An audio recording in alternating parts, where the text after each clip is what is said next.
ഇതിന്റെ ഇടയിൽ ഷിലുന് ഒരുപാട് സ്ഥാനങ്ങൾ വന്നു. അതായത് ആസ് ആൻ ആക്ട്രസ് ഒരു നേഴ്സായിരുന്നു, അത് കഴിഞ്ഞൊരു വൈഫായി, അമ്മയായി, ആക്ടറായി, ആക്ട്രസ്സായി, പ്രൊഡ്യൂസറായി, അപ്പൊ ഇപ്പൊ ലാസ്റ്റ് വന്ന് നിൽക്കുന്ന ഓൺട്രപ്രണറാണ്. ഓക്കെ, അപ്പൊ ഈ ആക്ട്രസ് ആയത് നഴ്സിംഗ് പഠിച്ചെല്ലാം കഴിഞ്ഞതിന് ശേഷമല്ലേ? അതെ അതെ, അത് അതിനുശേഷം കല്യാണം കഴിഞ്ഞതിന് ശേഷമാണ് സിനിമയിലേക്ക്. ആരാ ഫസ്റ്റ്? അപ്പൊ അബാം സാറാണോ പറഞ്ഞത് നമുക്ക് അഭിനയിക്കാൻ? അത് ഷീലുവിന് ഇഷ്ടമല്ല.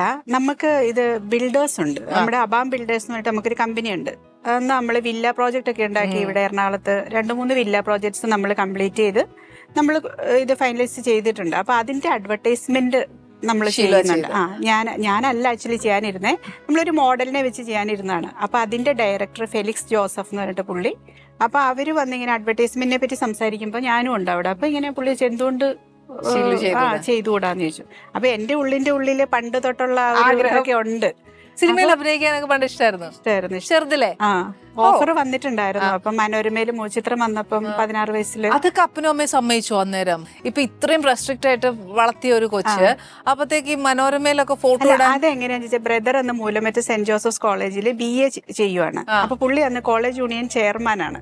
അന്നേരം അവിടുത്തെ കോളേജ് ഡേക്ക് മനോരമയുടെ എഡിറ്ററാണ് ഗസ്റ്റ് ആയിട്ട് വന്നത്. അപ്പൊ ഞാനും അമ്മച്ചിയും പോയിട്ടുണ്ട് കോളേജ് ഡേ. പുള്ളി ചെയർമാൻ ആകുമ്പോൾ ഞങ്ങളെ കൊണ്ടുപോയി. അപ്പൊ എന്നെ കണ്ടപ്പോ അദ്ദേഹം പറഞ്ഞു, അപ്പൊ എന്നെ പരിചയപ്പെടുത്തി കൊടുത്തു, ഇത് പെങ്ങളൂട്ടിയാന്ന് പറഞ്ഞിട്ട്.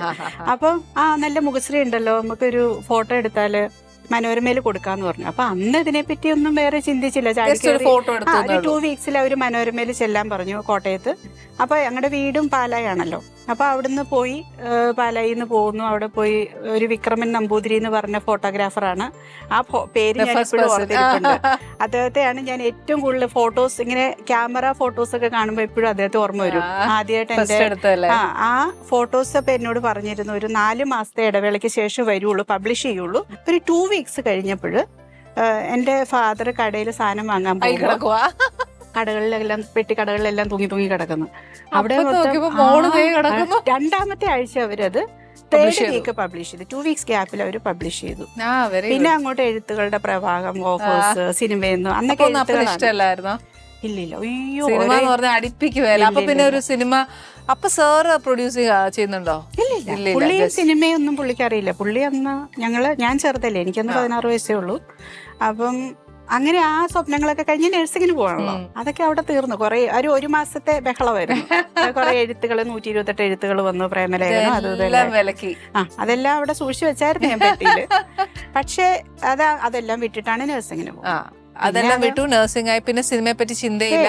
പിന്നെ സാർ ആലോചനയായിട്ട് വന്നതേ ഉള്ളൂ. അതെ, ഓക്കെ. കല്യാണം കഴിഞ്ഞതിന് ശേഷം വില്ല പ്രോജക്ട് വന്നു. വില്ല പ്രോജക്ട് വന്നതിന് ശേഷം ഫിലിമിലേക്ക് ഓഫേഴ്സ് വന്നു തുടങ്ങിയോ? ഇല്ല, വില്ല പ്രോജക്റ്റിൽ നമ്മളൊരു അഡ്വർടൈസ്മെന്റ് ചെയ്യുന്നു. ആ ഡയറക്ടറാണ് പറയുന്നത്, അദ്ദേഹം സിനിമ ചെയ്യാനൊക്കെ ഇരിക്കുമായിരുന്നു. അപ്പൊ ഈ ആഡ് ചെയ്ത ഡയറക്ടറാണ് പറയുന്ന ഒരു കഥ പറയുന്നു. ശ്രീനിവാസൻ ചേട്ടൻ എഗ്രി ചെയ്ത കഥയാണ്, നമ്മുടെ ശ്രീനിയേട്ടൻ. അപ്പൊ അതിൽ ലെനയും അങ്ങനെ കുറെ നല്ല ക്യാരക്ടർ, ഒത്തിരി ആർട്ടിസ്റ്റുകളുള്ള ഒരു സിനിമയാണ്. നിങ്ങൾക്കത് പ്രൊഡ്യൂസ് ചെയ്യാവോ എന്ന് ചോദിക്കുന്നു. വീപ്പിംഗ് ബോയ് എന്നാണ് സിനിമയുടെ പേര്.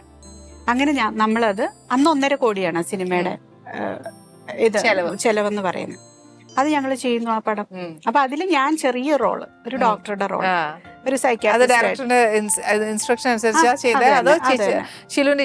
ഇല്ല. അതില് ഇഷ്ടം ഉള്ളതാണെങ്കിൽ കുറെ ക്യാരക്ടേഴ്സ് ഉണ്ട്, നീളമുള്ള ക്യാരക്ടേഴ്സ് ഒക്കെ വേറെ ഉണ്ട്.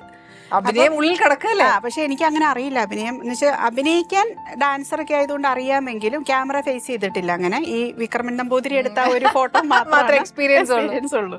അങ്ങനെ ഞാൻ ആദ്യത്തെ സ്ക്രീൻ ഷെയർ ചെയ്യുന്ന ശ്രീനിയേട്ടനൊപ്പമാണ്. ഞാനൊരു സൈക്യാട്രിസ്റ്റ്, ശ്രീനിയേട്ടനെ ചികിത്സിക്കാൻ ചെല്ലുന്ന സൈക്യാട്രിസ്റ്റ് ജയിലില്. അതൊരു 3-4 സീന് ഉള്ള ഒരു ഇതാണ്. അത് അത്യാവശ്യം ക്യാമറയോടല്ല പേടി, എനിക്ക് സിനിമയുടെ ആ ഒരു സാധനങ്ങൾ നമ്മളെ ലൈറ്റ് ചെയ്യാനും അതൊന്നും അറിയില്ലായിരുന്നു, എങ്ങനെ അത് ഹാൻഡിൽ ചെയ്യണം എന്നുള്ളതൊക്കെ. അതൊക്കെ എനിക്ക് അത്യാവശ്യം പറഞ്ഞു തന്ന ശ്രീനിയേട്ടനാണ്. അതുകൊണ്ട് ഞാൻ എപ്പോഴും ശ്രീനിയേട്ടനെ എപ്പോഴും ഇങ്ങനെ ഓർക്കാറുണ്ട്. അതെ. അപ്പൊ അദ്ദേഹത്തിനൊപ്പം ദേവൻ ചേട്ടനൊപ്പമാണ് ഞാൻ ആദ്യമായിട്ട് അഭിനയിക്കുന്നത്. അപ്പൊ അങ്ങനെ തുടങ്ങിയതാണ്.